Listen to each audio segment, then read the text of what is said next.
വസ്ത്രവ്യാപാരശാലയുടെ പേര് home garments. കടയിൽ നടന്നുകൊണ്ടിരുന്നത് വമ്പൻ MDMA വിൽപ്പന. അമ്മയും മക്കളും പെൺസുഹൃത്തുമടക്കം 4 പേർ പിടിയിലായി.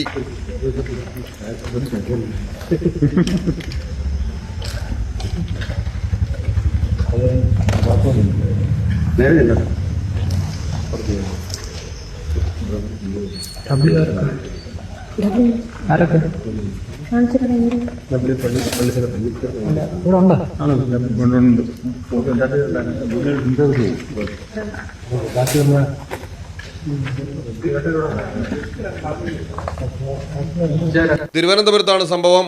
നെയ്യാറ്റിൻകര ആറാലുമൂട്ടിൽ ബീന, മകൻ കിരൺ, അക്ഷയ്, പെൺസുഹൃത്തായ സന്ധ്യ എന്നിവരാണ് പ്രതികൾ. ഇഞ്ചക്കലിലാണ് ഇവർ തുണിക്കട നടത്തി വന്നിരുന്നത്. മഹേന്ദ്ര സൈലോ വാഹനത്തിൽ ബംഗളൂരുവിൽ നിന്ന് 125 ഗ്രാം MDMAയുമായാണ് പ്രതികളെത്തിയത്. രഹസ്യവിവരത്തെ തുടർന്ന് പോലീസ് ആറാലുമൂട്ടിൽ വെച്ച് പരിശോധന നടത്തി പ്രതികളെ പിടികൂടി സിന്തറ്റിക് ഡ്രഗ് കണ്ടെത്തുകയായിരുന്നു. കുടുംബസമേതം ബംഗളൂരുവിലേക്ക് കടയിലേക്കുള്ള തുണിയെടുക്കാനെന്ന വ്യാജേനയാണ് ഇവർ പോയി വന്നുകൊണ്ടിരുന്നത്. കുടുംബസമേതം എന്ന് തോന്നിപ്പിക്കാൻ വേണ്ടിയാണ് 8 വയസ്സുകാരിയായ മകളെയും പ്രതി യാത്രകളിൽ കൂടെ കൂട്ടിയിരുന്നത്. ബംഗളൂരുവിന് പുറമെ മറ്റ് ലഹരി സംഘങ്ങളുമായി ഇവർക്ക് ബന്ധമുണ്ടോ എന്നതടക്കം പോലീസ് അന്വേഷിക്കുന്നു. Malayalam television, Thiruvananthapuram. KMT tells a story of unity. Redefining beauty, transforming generation.